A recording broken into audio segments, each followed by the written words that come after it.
Hi and welcome to today's daily reading for the 7th of September. And 7th of September's reading is coming from Time for Peace by Ruth Fishels. Peace in our hearts, peace in the world. Daily meditations for peace and healing. And this is one of Ruth's Time for series. She has Time for Joy, Time for Me, Time for Peace, and she has a new book out, Time for Hope. So check her out on Amazon or on her website, ruthfishel.com. So September 7th starts with a quote from Anita Roddick. If you think you are too small to make an impact, try going to bed with a mosquito in the room. No, I've tried that. Each of us has a unique and meaningful contribution to make to the world. It takes courage and inner strength to talk ourselves into claiming it. Sometimes courage is easy to come by because we are in the right place at the right time, and we can say yes to the call of a force larger than ourselves. Sometimes, though, we are deterred by restlessness, discontent, or depression. We know there is more. Know there is a purpose for our lives, and know we are not living it.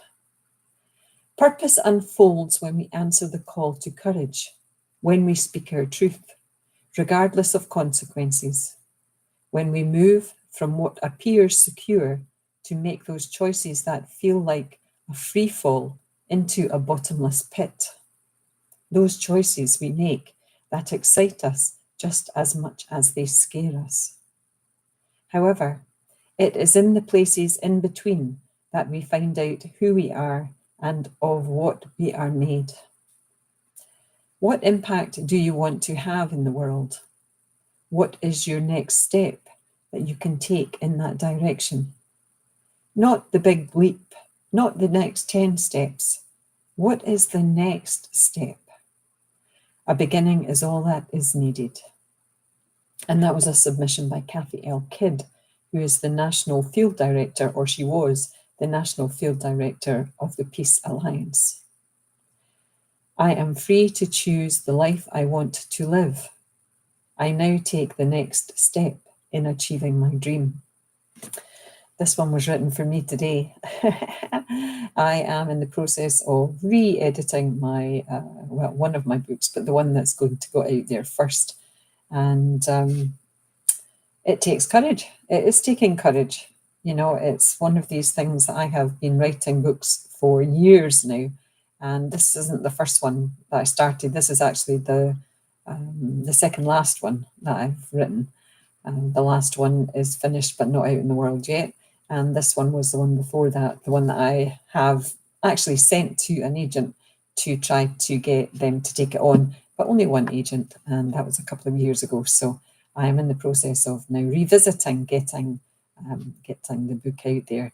But it is taking courage to risk showing myself. You know, it's a very authentic book that I have written, which is full of poetry, which I have written, and also my feelings and thoughts around the words of the poems, and just an invitation to other women to join me in exploring the silent screaming that can go on in their heads. But, you know, the mosquito thing, yes, have you ever tried to go to sleep when there's a mosquito in the room?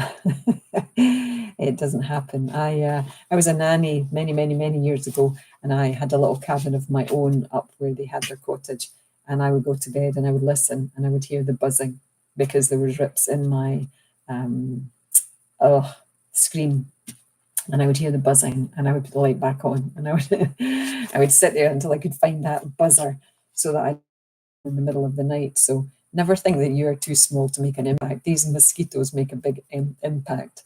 Think about your dreams. Think about what next step you could have towards your dreams. So my next step just now is that I am re-editing. You know, I can't send it anywhere. I can't publish it until I re-edit it, or I could, but I'm sure that it'll make more sense once I put things more in place, if you like. I mean, it was completed because I sent it to an agent, but maybe there's just those tweaks that need done. So that's what I'm checking.